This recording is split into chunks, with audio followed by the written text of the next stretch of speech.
Good morning. I'm Christine Dunbar from speechmodification.com, and this is my Smart American Accent training. We're doing a 30-day accent challenge where we bring you 30 days of live videos to help you improve your American accent and give you the information you need to see some real changes in your speech.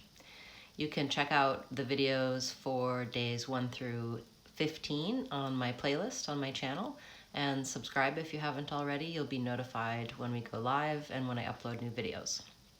So far we've been talking about pronunciation and intonation, both some specifics and some general information to help you understand and use correct pronunciation and intonation in American English.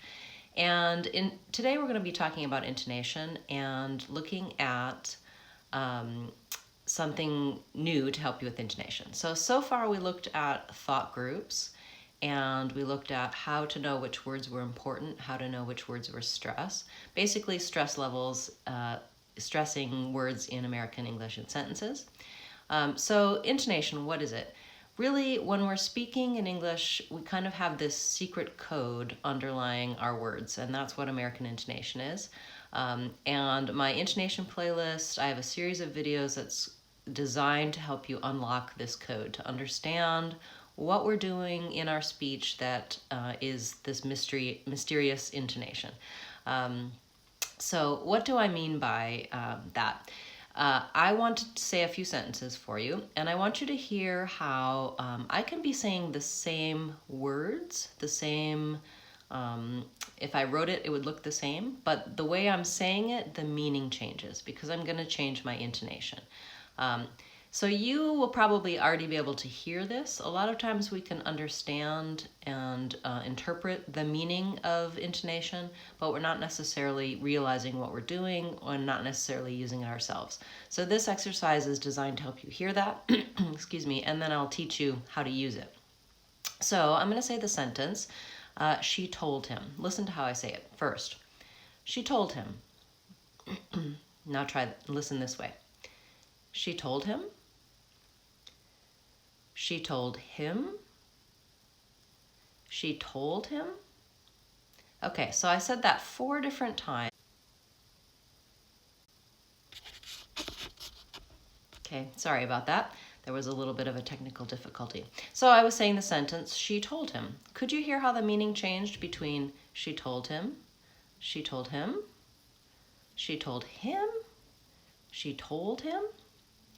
I changed from initially saying a statement, and then I specified him, and then I asked a question, then I specified him, and then I went to conveying emotional content, so being a disbelief or upset. What did I do to change my sentence? What was that? What was happening in that intonation? What was that secret code? Let's take a look. The first time, I used a normal stress pattern. I said the statement, she told him. In a normal stress pattern, I'm going to be stressing the last content word in the phrase. In this case, the verb told. So let's take a look. She told him. I usually use red to show you vowel length. So in order to, excuse me, I'm having some technical difficulties. In order to stress a word, I'm using vowel length and pitch. So on she told him, I'm lengthening. She told him. That's hard to see. She told him. Told is longer than she and him. She told him. Next, I asked a question. She told him. What am I doing there? I still have my length on told. She told him, but my pitch is changing. So the first time, I went up in pitch on told. She told him. And I fell off. She told him. I have to fall off to show the end of the phrase. The second time, she told him. I'm going up in pitch. She told him. That's asking a question. I can show that question even without a question word. I don't have to say, did she tell him? I say she told him, and I go up in pitch. So the length is still, the stressed word is still told, but my pitch changes. She told him. She told him. Next time I said, she told him. I'm changing what word I'm stressing. She told him, That makes it specify, not just she told him, but she told him rather than someone else. So him gets the stress because it's more important. Again, she told him. I have to rise up in pitch to show that I'm asking a question. The question is implied because I'm not using any question words. I'm using pitch to ask the question. She told him. In this case, told is going to be flat. She told him because I'm not stressing it, so it stays at the same pitch level. And the contour, the changing pitch is on him. The last time I said she told him, I'm trying to convey that either I can't believe that she told him or I'm upset about it. Stress goes back to told. She told him, but the pitch contour is more exaggerated. She told him. Okay, so in that case, the extreme, the way I'm showing the emotion is having longer, I'm holding it longer and using more of a pitch change. She told him. She told him. I might also be a little bit louder. You can convey that emotion with your intonation. So 3 words, 4 different ways to say it. There's probably even additional ways beyond that.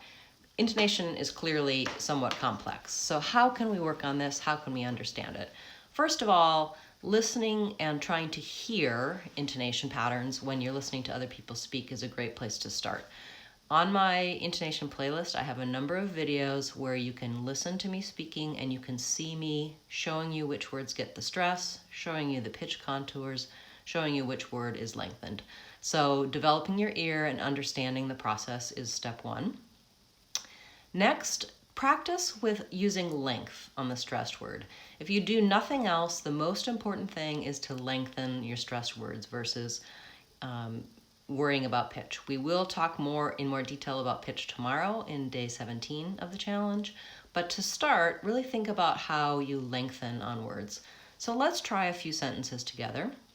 You can find these sentences on my website, speechmodification.com, on the 30-day accent challenge practice exercises if it helps you to see them. I've written out the sentences. I've showed you which word is going to be long, but for now, listen and repeat. Try. I'm going to go. Okay, I was long on go. That was my stress word. I'm going to go. I want to. Okay, I'm lengthening on want. I want to. I and to are short. Want is longer. I like the blue one. Okay, could you hear which word I was long on? You're right, it was blue. I like the blue one. Okay, blue is long, the other words are shorter. Where are you? Could you hear what word was stressed? Are. Where are you?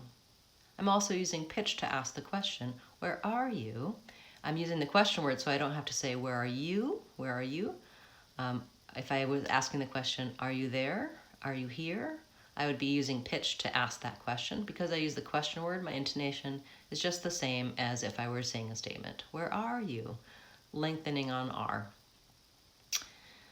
Now, we've been doing, on our pronunciation videos, we've been using the practice technique of repeated phrase practice quite a bit, where we take a common word and we add in our own words to get the motor habit. This is a great way to practice intonation as well. And that's because typically the words that we're repeating are going to be the unstressed word, and the word we're putting into the blank, is going to be the stressed word. What do I mean by that? So for example, say I'm practicing my W's or my final Z's, and I'm using the repeated phrase practice for I was blank. The I was is always going to be the unstressed part, and the blank is going to be stressed. So let's practice that, and we're going to lengthen on the word that we fill in. For example, I was walking. I was late. I was happy. I was calling. So you can hear as I'm practicing I was, those go by quickly, and I'm getting that practice for those pronunciation, but I'm also focusing on lengthening on that word that I'm filling in. Let's try it for, say you're practicing voice TH and those, or final Z in those. Same thing, I'm going to use those and another word that I fill in, and the word that I'm filling in is typically going to be the stressed word, like those people, those shoes, those calls, those groceries. So you can hear how I'm going quickly through the word those, and then I'm lengthening on the next word. How about you're practicing your American R and you want to practice on the phrase, are you blank? Same thing, R and U are going to be quick, the blank is going to be stretched. Are you sure? Are you coming? Are you there? Are you busy? So I can practice with that length. You can see how I'm using this practice with both questions and statements, so I can get an idea of the pitch contours and the length by using that repeated phrase practice. It's a great way to be practicing your intonation and pronunciation together.